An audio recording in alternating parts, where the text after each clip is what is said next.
Today, the U.S. Supreme Court released its decision in a highly anticipated case where Idaho's law protecting unborn children was at question.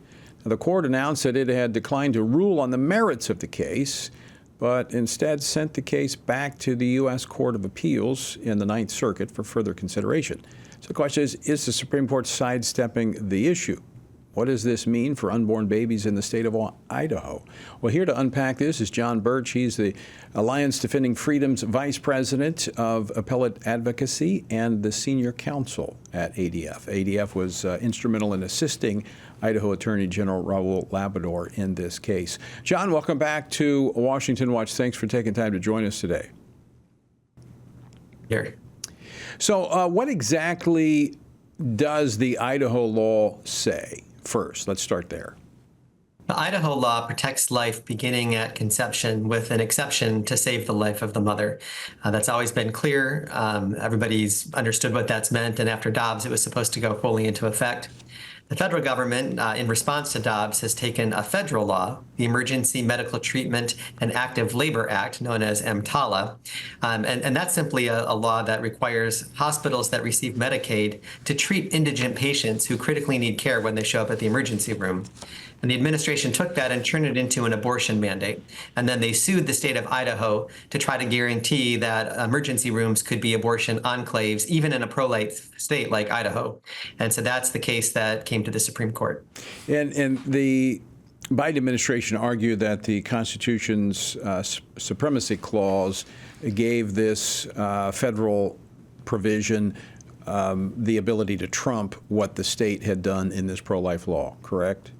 Exactly. That was their position, but there were a couple of problems with that. The supremacy clause only kicks in if there is a conflict between federal law and state law. And here there was no conflict because federal law and state law are both aiming to preserve life, not take it.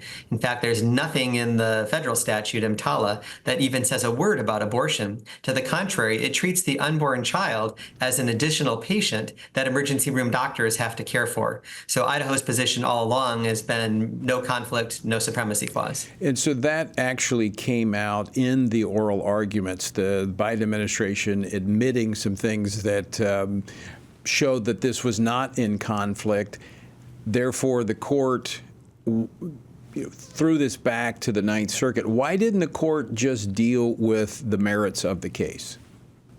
Well, that's a good question, and we'll never know for sure. But the way that the controlling opinion, three-justice concurrence written by Justice Barrett, joined by Chief Justice Roberts and Justice Kavanaugh, the way they explained it is that the case had morphed because of the federal government's admissions. And after the Biden administration admitted that abortions were not required in numerous circumstances, that essentially Idaho's law remains almost entirely intact. And they said that the injunction the lower courts had ordered would not stop Idaho from enforcing its law in the vast majority of circumstances.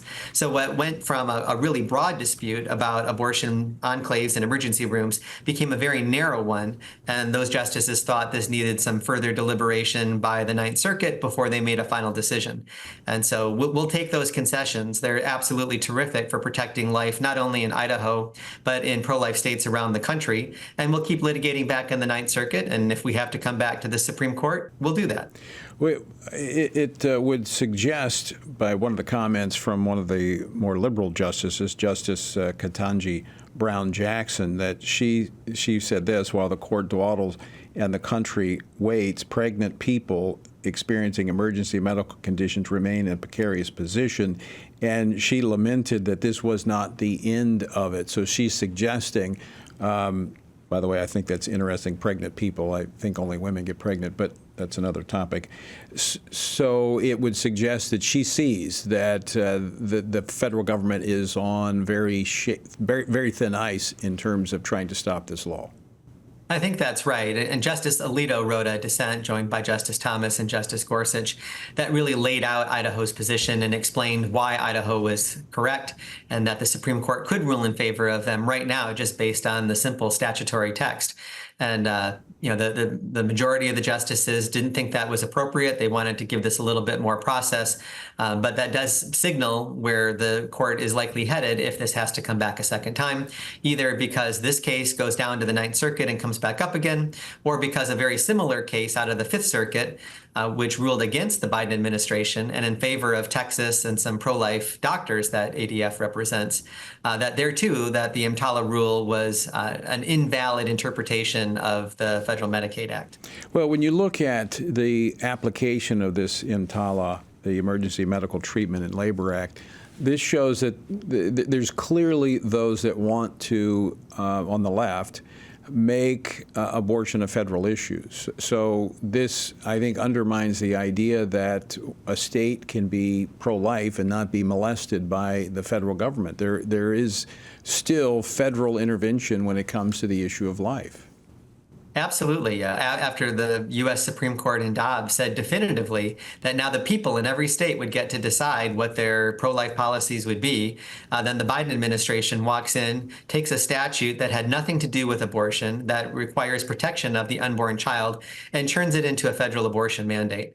And so, unfortunately, that's one of many actions this administration has taken to basically force on states abortion rights that don't exist anywhere in the federal code. And until they get reined in and learn their lesson, I think they're going to keep doing it. And that's really a harm to democracy. It's a harm to the rule of law, and it's a harm to unborn children. John, thanks so much for taking time to join us. Appreciate, once again, the great work that Alliance Defending Freedom does. My pleasure. Thank you.